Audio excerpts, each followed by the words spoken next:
Hello दोस्तों, मैं लक्की एक बार फिर से स्वागत करता हूँ हमारे education channel golden education hub. तो हमारा टॉपिक चल रहा था मॉडर्न पीरियोडिक टेबल। पहले वाले वीडियो में मैंने आपको मॉडर्न पीरियोडिक टेबल याद करने के बारे में छोटे छोटे छोटे फनी फनी ट्रिक बताए थे। ठीक, तो वो ज़रूर आपको पसंद आए होंगे। और आज हम देखने वाले हैं मॉडर्न पीरियोडिक टेबल के बारे में कुछ विशेष बातें। मॉडर्न पीरियोडिक टेबल है आधुनिक आवर्त सारणी। इसका निर्माण किस प्रकार से किया, किन्होंने किया, इन्होंने तत्वों को किस क्रम में रखा था, इस प्रकार की छोटे छोटे बातों के बारे में हम आज देखने वाले हैं। तो बने रहिए वीडियो के साथ। तो आप स्क्रीन पर देख सकते हैं कि जो मॉडर्न पीरियोडिक टेबल है, ये वाली आवर्त सारणी जिसे कहते हैं आधुनिक आवर्त सारणी। आधुनिक आवर्त सारणी।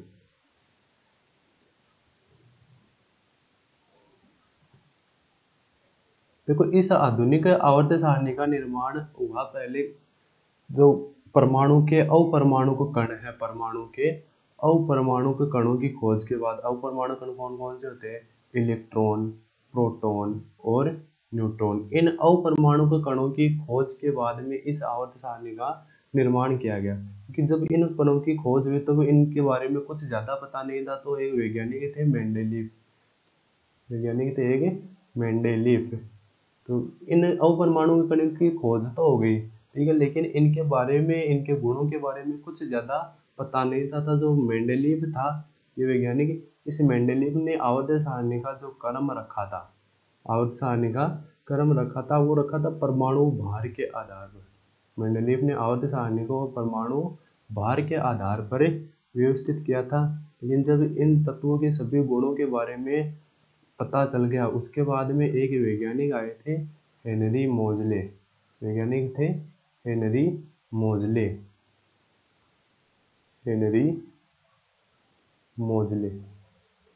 हेनरी मोजले वैज्ञानिक ने 1913 के अंदर, वैज्ञानिक है हेनरी मोजले। इस हेनरी मोजले वैज्ञानिक ने 1913 में है आधुनिक आवर्त सारणी का निर्माण किया, जो आप हमारी स्क्रीन पर देख सकते हैं। ये वाली आधुनिक आवर्त सारणी इसे कहते हैं। हेनरी मोजले ने इसका निर्माण किया था 1913 में। 1913 में। इससे पहले जो आवर्त सारणी थी वो मेंडेलीव की थी। उन्होंने उस आवर्त सारणी को परमाणु भार के आधार पर व्यवस्थित किया, परमाणु भार के आधार पर। और जो मेंडेलीव है, मेंडेलीव ने आवर्त सारणी का निर्माण किया था परमाणु क्रमांक के आधार पर। परमाणु क्रमांक के आधार पर मेंडेलीव ने इस आवर्त सारणी का निर्माण किया। तो इन्होंने जैसे इस आवर्त सारणी का निर्माण किया तो इन्होंने अपना एक आवर्त नियम दिया था। मेंडेलीव ने अपना आवर्त नियम दिया, जिसको कहते हैं आधुनिक आवर्त नियम।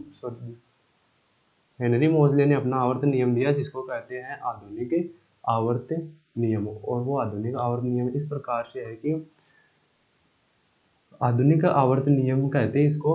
और ये नियम ये कहता है कि तत्व के रासायनिक और भौतिक गुणधर्म उनके परमाणु क्रमांक के आवर्ती फलन होते हैं। तत्वों के जो भी रासायनिक और भौतिक गुणधर्म हो वो क्या होते हैं? परमाणु के आवर्ती फलन होते हैं। इस प्रकार का आवर्त नियम है ये हेनरी मोजले ने दिया था जब इन्होंने आवर्त सारणी का निर्माण किया।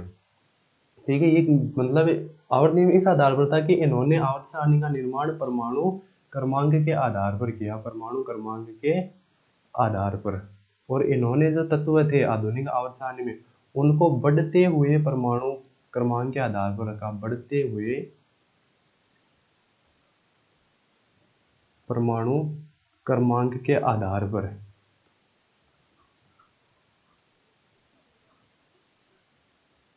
बढ़ते हुए परमाणु क्रमांक के आधार पर इन्होंने रखा।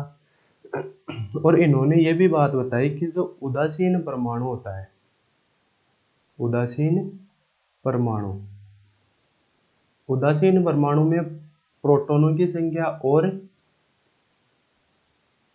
इलेक्ट्रॉनों की संख्या, प्रोटॉनों की संख्या और इलेक्ट्रॉनों की संख्या है वो सदैव बराबर होती है। इस प्रकार ये बात बताई थी हेनरी मोजले ने कि कोई भी यदि परमाणु उदासीन होगा उसमें प्रोटॉनों की संख्या और इलेक्ट्रॉनों की संख्या वो सदैव बराबर होगी। ये बात बताते हैं हेनरी मोजले। ठीक है, तो अब देखते हैं इसके बारे में कुछ विशेष बातें। आधुनिक आवर्त सारणी के बारे में।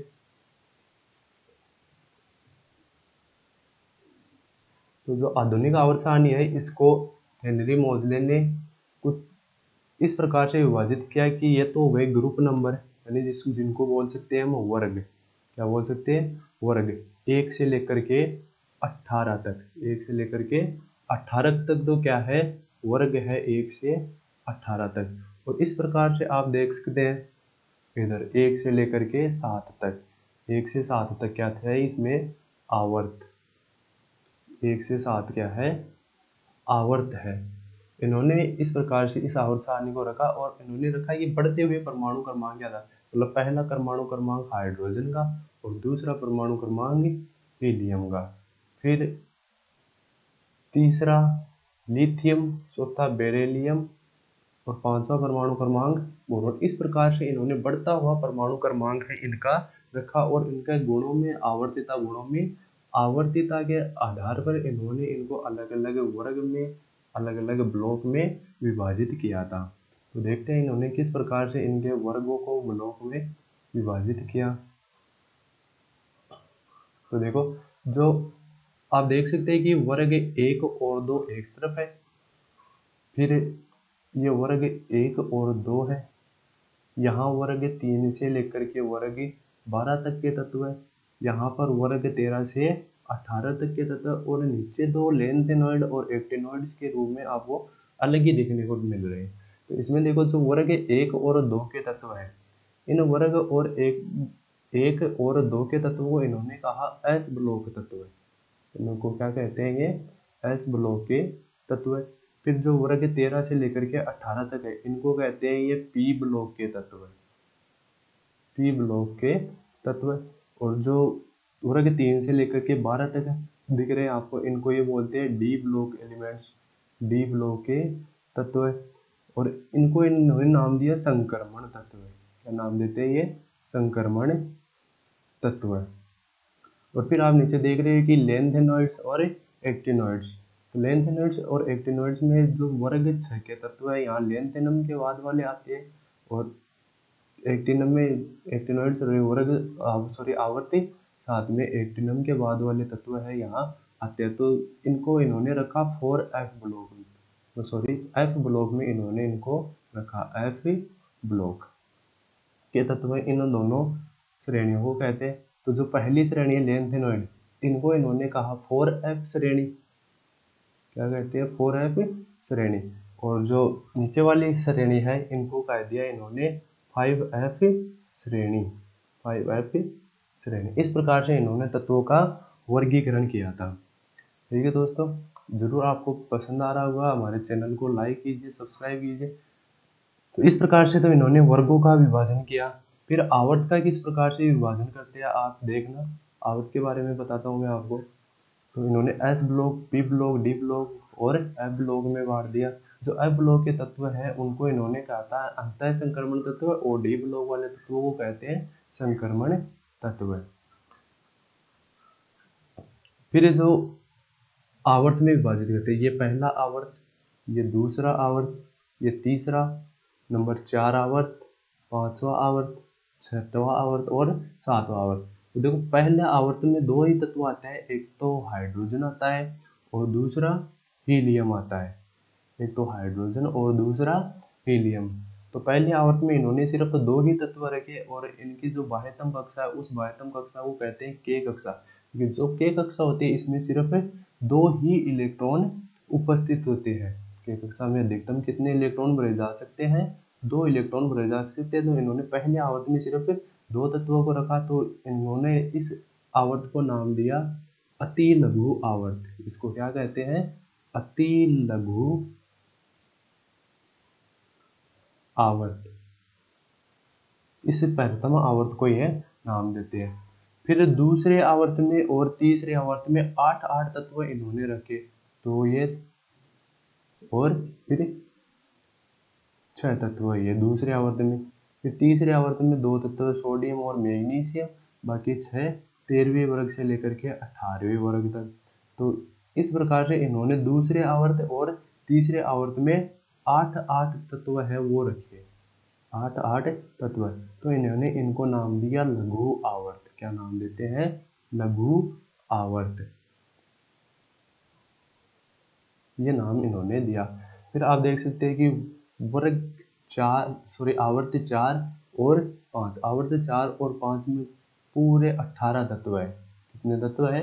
18 तत्व है, यहाँ से देख सकते हैं। और रूबिडियम से जिनोन तक पूरे इन्होंने 18 तत्व रखे, तो इन्होंने इनको नाम दिया दीर्घ आवर्त। क्या नाम देते हैं? दीर्घ आवर्त नाम इन्होंने दिया। जो आवर्त 5 चौथा और 5वां है, इनको इन्होंने नाम दिया दीर्घ आवर्त। और इन दीर्घ आवर्तों में तत्वों की संख्या है जो चौथा आवर्त है, चौथे आवर्त में तत्व है 18 और 5वें आवर्त में तत्वों की संख्या 18, तो इसलिए इनको नाम दिया दीर्घ आवर्त। मतलब आवर्त सारणी है वो बढ़ती गई। पहले आवर्त में 2 तत्व है, दूसरी और तीसरी आवर्त में 8 8 तत्व है, फिर चौथे और 5वें आवर्त में 18 18, और बाद में आ जाता है आवर्त 6 और 7, आवर्त 6 और 7। तो आवर्त और 6 और 7 में आप देख सकते हैं कि 18 तत्व तो इस प्रकार है। छठवें आवर्त में ध्यान देना, ये तो 18 तत्व हो गए, ठीक है। बाकी यहाँ लेंथेनोइड श्रेणी की जो 4F श्रेणी है, इसमें देखो 14 तत्व ये हो गए। इस प्रकार से छठवें आवर्त में पूरे तत्वों की संख्या हो गई 32। कितनी हो गई? 32। 18 तो ये और 14 ये वाले तत्व यहाँ लेंथेनोइड एफ और जो 4F श्रेणी होती है, ये हो गई। इस प्रकार से कुल तत्वों की संख्या हो गई यहाँ पर 32। इसी प्रकार से दूसरा 7वां आवर्त देखना आप। 7वें आवर्त में 14 तत्व ये और 18 तत्व है यहाँ पर। ये वाला है 103 नंबर तत्व। यहाँ पर जो आता है ये होता है 103 नंबर का तत्व होता है। तो इस प्रकार से 18 तत्व तो ये हो गए और 14 तत्व ये हो गए। इस प्रकार से यहाँ पर भी जो 7वां आवर्त है, 7वां आवर्त की 5F श्रेणी, ठीक है। 7वां आवर्त और 7वां आवर्त की 5F श्रेणी, जिसको कहते हैं एक्टिनोइड श्रेणी। एक्टिनोइड श्रेणी, एक्टिनोइड श्रेणी में भी कितने तत्व है? टोटल 32 तत्व है। तो इन्होंने आवर्त 6 और आवर्त 7 में 32 तत्व रखे। तो इस श्रेणी को ये नाम दे देते हैं, जो इन आवर्तों को नाम देते हैं अति दीर्घ आवर्त। नाम देते हैं अति दीर्घ आवर्त। अति दीर्घ आवर्त, अति दीर्घ मतलब बहुत बड़े आवर्त, इनको ये कह देते हैं। तो पहले आवर्त में सिर्फ 2 तत्व है, तो इनको कहते हैं लघु आवर्त। दूसरे और तीसरे आवर्त में 8 8 तत्व है, तो इसको कहते हैं लघु आवर्त। और चौथे और 5वें आवर्त में 18 18 तत्व है, तो इसको कह देते हैं दीर्घ आवर्त। और फिर 6वें और 7वें आवर्त में तत्वों की संख्या हो जाती है 32 32, तो ये इनको नाम देते हैं अति दीर्घ आवर्त। इस प्रकार से हमने आवर्त सारणी के बारे में ये हेनरी मोजले है ये बताते हैं। फिर आगे चलते हैं नेक्स्ट में कि इन्होंने किस प्रकार से आवर्त सारणी का है गुणों के बारे में। इस आवर्त सारणी में वर्गों की संख्या, वर्गों की विशेषता और आवर्तों की विशेषता है वो किस प्रकार से बताते हैं। तो देखते हैं तत्वों का वर्गीकरण। तत्वों का वर्गीकरण है वो किस प्रकार से करते हैं कि वर्ग 1 में जिसका स्थान सबसे बाईं ओर होता है, वर्ग 1 में जिसका स्थान सबसे बाईं ओर होता है, उसमें क्षारीय धातु रहते हैं। कौन से धातु उपस्थित होते हैं? इनमें क्षारीय धातु उपस्थित होते हैं। आप देख सकते हैं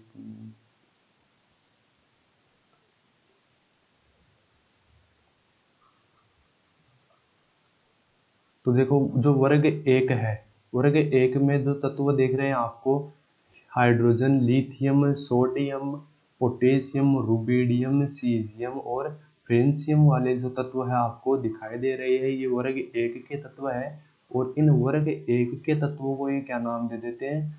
क्षारीय धातु। सिर्फ हाइड्रोजन को छोड़, क्योंकि हाइड्रोजन एक गैस है, हाइड्रोजन एक गैस है, तो ये हाइड्रोजन को छोड़कर अन्य जो भी तत्व है, lithium, sodium, potassium, rubidium, caesium, इनको छोड़ करके ये क्या नाम देते हैं? बाकी के तत्वों को क्षारीय धातु कह देते हैं। क्या कह देते हैं? क्षारीय धातु है इनको कह देते हैं। ठीक है, यहाँ पर आ जाएगा क्षारीय धातु। क्षारीय धातु कह देते हैं वर्ग एक के तत्वों को हाइड्रोजन को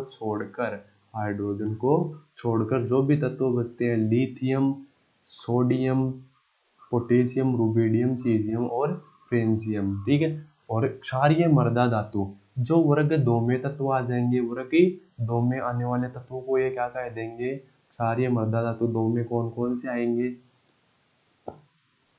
बेरिलियम, मैग्नीशियम, फिर कैल्शियम, इस प्रकार।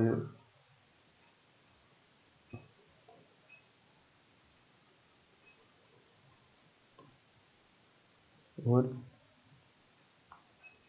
ये सभी तत्व आते हैं वर्ग 2 में। और इनको याद करने की ट्रिक भी थी, बेटा मांगी कन्या सुंदर बाप रोए। ठीक है, तो ये वाले जो तत्व होते हैं ये हो जाते हैं क्षारीय मृदा धातु। कौन से तत्व होते हैं, क्षारीय मृदा धातु के तत्व होते हैं जो वर्ग आवर्त सारणी के वर्ग 2 में पाए जाते हैं। और हमने आपको बताया था कि जो वर्ग 1 और 2 होता है, वर्ग 1 और 2, वर्ग 1 और 2 के तत्वों को किस नाम से जानते हैं, हमें एस ब्लॉक के नाम से जानते हैं। किस नाम से जानते हैं, एस ब्लॉक के तत्व कहते हैं। वर्ग 1 व 2 के तत्वों को एस ब्लॉक के नाम से जाना जाता है। ठीक है, फिर आगे बात करते हैं वर्ग 13 से 18। आप देख सकते हैं कि वर्ग 13 से 18 तक के तत्वों को पी ब्लॉक के तत्व कहते हैं। कौन से ब्लॉक के तत्व कहते हैं, पी ब्लॉक के तत्व कहते हैं। वर्ग 13 से 18 में कौन कौन से तत्व आते हैं, तो आवर्त सारणी में देखो वर्ग 13 से 18 तक ये वाले आप देख सकते हैं, यहाँ से लेकर ये जितने भी तत्व आ रहे हैं। ठीक है, ये वर्ग 13 से 18 में आते हैं, आपकी स्क्रीन पर सामने लिखे हुए हैं। ये सभी तत्व किस में आते हैं, वर्ग 13 से लेकर के 18 तक। और इनको कौन से ब्लॉक के तत्व कहते हैं, पी ब्लॉक के तत्व कहते हैं। पी ब्लॉक एलिमेंट्स के नाम से इनको जाना जाता है, P block elements, P block तत्व इनको कहते हैं। आगे की ओर चलते हैं। वर्ग 18 सबसे इंपॉर्टेंट, वर्ग 18 जिसका स्थान सबसे दाईं ओर है। वर्ग 18 का स्थान कहाँ पर है, सबसे दाईं ओर। सबसे दाईं ओर देखते हैं कौन सा वर्ग आता है आवर्त सारणी में, ये वाला वर्ग। सबसे दाईं ओर कौन सा वर्ग है, ये वाला 18वां वर्ग। ठीक है, तो 18वें वर्ग में आप देख सकते हो यहाँ पर helium, neon, argon, krypton, xenon, radon, ये सभी कौन से तत्व है, वर्ग 18 के तत्व है। और इन वर्ग 18 के तत्वों को क्या कहते हैं, इनको कहते हैं अक्रिय गैसें। क्या कहते हैं इनको, अक्रिय गैसों के नाम से जाना जाता है। तो देखो वर्ग 18 में जिनका स्थान सबसे आवर्त सारणी में सबसे दाईं ओर होता है, आदर्श गैसें होती है। ये कौन सी गैसें होती है, आदर्श गैसें। आदर्श गैसें बोले तो इनको कह सकते हैं नोबल गैस। क्या कह सकते हैं, नोबल गैस कह सकते हैं। उत्कृष्ट गैस के नाम से भी इन्हें जानते हैं, उत्कृष्ट गैसें। क्या कहते हैं, उत्कृष्ट गैसें। और अक्रिय गैसें के नाम से भी इन्हें जाना जाता है। अक्रिय गैसें कौन से वर्ग में उपस्थित है, तो कौन से वर्ग में हो जाएगी, 18वें वर्ग में। 18वें वर्ग में। आदर्श गैस कौन से वर्ग में हो जाएगी, 18वें वर्ग में। नोबल गैस कौन से वर्ग में हो जाएगी, 18वें वर्ग में। उत्कृष्ट गैसें कौन से वर्ग में हो जाएगी, 18वें वर्ग में। अब आगे देखो, helium, neon, argon, krypton, xenon और radon. Helium, neon, argon, krypton, xenon और रेनॉन, ये सभी कौन सी गैसें हैं, अक्रिय गैसें हैं, जिन्हें आदर्श गैस भी कहते हैं, उत्कृष्ट गैस भी कहते हैं। ठीक है दोस्तों, तो इनके बाहरी कक्ष में 8 इलेक्ट्रॉन होते हैं। इनके जो बाह्यतम कक्ष है, बाह्यतम कक्ष में कितने इलेक्ट्रॉन होते हैं, 8 इलेक्ट्रॉन होते हैं। अधिकतम कितने इलेक्ट्रॉन होते हैं, 8 इलेक्ट्रॉन।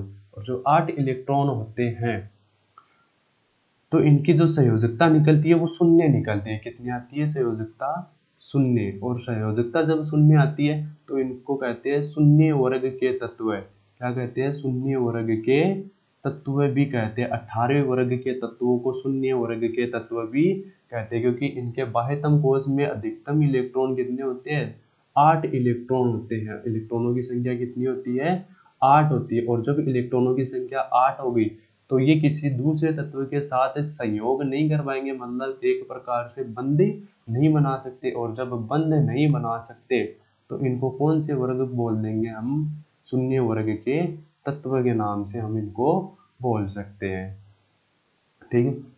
हीलियम को छोड़कर बाकी जो हीलियम होती है, इसको छोड़कर के जितने भी तत्व होते हैं उन सब में के बाह्यतम कोश में 8 इलेक्ट्रॉन होते हैं। कितने इलेक्ट्रॉन? 8 इलेक्ट्रॉन। और जो हीलियम है इसका बाह्यतम कक्ष K होता है और उसमें अधिकतम इलेक्ट्रॉनों की संख्या कितनी होती है? 2 होती है। तो जो हीलियम परमाणु है, हीलियम में के बाह्यतम कक्ष में 8 इलेक्ट्रॉन नहीं होते, इसके बाह्यतम कक्ष में होते हैं 2 इलेक्ट्रॉन। क्योंकि हीलियम है, हीलियम का परमाणु क्रमांक कितना होता है? हीलियम का परमाणु क्रमांक 2 होता है। और जब इसका परमाणु क्रमांक 2 होता है तो इसके बाह्यतम कोश में 8 इलेक्ट्रॉन कैसे हो सकते हैं? जाहिर सी बात है। तो हीलियम है, इसको जरूर शून्य वर्ग का तत्व कहते हैं, जरूर इसको शून्य वर्ग का तत्व कहते हैं। अक्रिय गैस, उत्कृष्ट, नोबल, आदर्श गैस के नाम से जाने, लेकिन इसके बाह्यतम कोश में अधिकतम 2 इलेक्ट्रॉन होते हैं, 8 इलेक्ट्रॉन नहीं होते। ठीक है दोस्तों, यहाँ तक उम्मीद करता हूँ जरूर समझ में आ रही होगी आज आपको क्लास। तो जरूर शेयर करना, लाइक करना, सब्सक्राइब करना। अब आगे चलते हैं। आवर्त सारणी के मध्य वर्ग, मध्य भाग में वर्ग 3 से 18, मध्य वाला जो भाग है उसमें कौन सा पाया जाता है? वर्ग 3 से 12 में पाए जाने वाले तत्व संक्रमण तत्व कहलाते हैं। संक्रमण तत्वों में संयोजी इलेक्ट्रॉन एक से अधिक सेल, सेल का अर्थ है यहाँ पर कक्ष। क्या अर्थ है सेल का? सेल का अर्थ है कक्ष। सेल का अर्थ है यहाँ पर कक्ष, जो ये दिखा है सेल में मौजूद होते हैं। कुछ मामूली अपवाद के साथ संक्रमण धातु परमाणु की इलेक्ट्रॉन संरचना को, इलेक्ट्रॉन संरचना मतलब यहाँ पर पीछे वाला परमाणु आ जाएगा NH2n-1 डीएम के रूप में लिखा जा सकता है, जहां आंतरिक डी कक्षा की संयोजी सेल है। सेल का अर्थ क्या हो जाएगा? कक्ष से हो जाएगा। सेल क्या हो जाएगा? कक्ष से हो जाएगा। एस कक्षा की तुलना में अधिक ऊर्जा होती है। और जो डी ब्लॉक के एलिमेंट्स होते हैं, डी ब्लॉक के तत्व है, उन डी ब्लॉक के तत्वों में जो ऊर्जा है वो एस ब्लॉक के तत्वों से अधिक होती है। एस ब्लॉक के तत्वों से अधिक ऊर्जा होती है डी ब्लॉक के तत्वों में। डी ब्लॉक के तत्वों में अधिक ऊर्जा होती है एस ब्लॉक के तत्वों से। ठीक है, तो यह हो गई बात मध्य भाग। मध्य भाग मतलब वर्ग 3 से लेकर के वर्ग 12 तक के तत्व, यह आप देख सकते हैं यहाँ पर आवर्त सारणी में। आवर्त सारणी है यहाँ पर, ये वर्ग 3 से लेकर के ये वर्ग 12 तक, ये वर्ग 12 तक के जो तत्व उपस्थित है इनको कहते हैं संक्रमण तत्व। क्या कहते हैं? संक्रमण तत्व। संक्रमण तत्व इनको कहते हैं। और डी ब्लॉक्स के नाम से भी जानते हैं। किनके नाम से जानते हैं? डी ब्लॉक्स के नाम से जानते हैं। और इनकी जो ऊर्जा होती है वो इन एस ब्लॉक के तत्वों से अधिक होती है। जो एस ब्लॉक के तत्व हैं इनसे अधिक ऊर्जा होती है डी ब्लॉक के तत्वों की। तो इस प्रकार से इन्होंने जो हेनरी मोज ने इन्होंने आवर्त सारणी का व्यवस्थित क्रम रखा था। और आगे देखा आंतरिक संक्रमण तत्व। आंतरिक संक्रमण का अर्थ है अंतः संक्रमण से, अंतः संक्रमण भी इन्हें बोल सकते हैं, अंतः संक्रमण। तो आंतरिक संक्रमण तत्व परमाणु संख्या 58 से 71 वाले 14 तत्व लैंथेनॉइड्स कहलाते हैं। कौन कौन से? आवर्त सारणी में देखना, परमाणु संख्या 58 से 71 तक, यहाँ से लेकर के यहाँ से यहाँ तक, यहाँ हो जाएगा 58 से 71 के तत्व आ जाएंगे। यहाँ से यहाँ तक कुल टोटल पर 58 से 71 के तत्व आ जाएंगे। तो और इनको कहते हैं लैंथेनॉइड श्रेणी के तत्व कहते हैं। और इन्हें अंतः संक्रमण तत्व भी कहा जाता है। और उन्हें तत्व लैंथेनम के समान अवस्थिति आवर्त 6 में वर्ग 3 में परमाणु संख्या 57 के साथ रखा जाता है, क्योंकि उनके बीच बहुत अधिक समानता है। हालांकि उन्हें मुख्य आवर्त सारणी में अलग नीचे से दिखाया जाता है। तो आवर्त सारणी में हम देख सकते हैं कि जो इस प्रकार से अपनी जो आवर्त सारणी है, आवर्त सारणी में 1 2 3 4 5 6 7 आवर्त तो एक साथ दिखाए हुए हैं, लेकिन आवर्त सारणी में 7 आवर्त के नीचे 2 श्रेणियां अलग से बनाई हुई है। आवर्त सारणी में 2 प्रकार की श्रेणियां अलग से बनाई हुई है। इस प्रकार से वाली आप देख सकते हैं यहाँ पर ये वाली। तो इनके गुण है वो भी इन्हीं के समान है जो आवर्त 6 में उपस्थित तत्व है, लेकिन ये अंतः संक्रमण तत्व है तो इनको अलग से दिखाया और इनको 4f श्रेणी के तत्व कहा गया। 4f ब्लॉक एलिमेंट्स इनको कहते हैं, सॉरी f ब्लॉक एलिमेंट्स कहते हैं, लेकिन जो आवर्त 6 के तत्व है लेंथेनम के बाद वाले, इसके बाद वाले जो तत्व है उनको कहते हैं 4f श्रेणी के तत्व है। 4f श्रेणी के तत्व इनको कहते हैं। इसी प्रकार से आगे देखते हैं।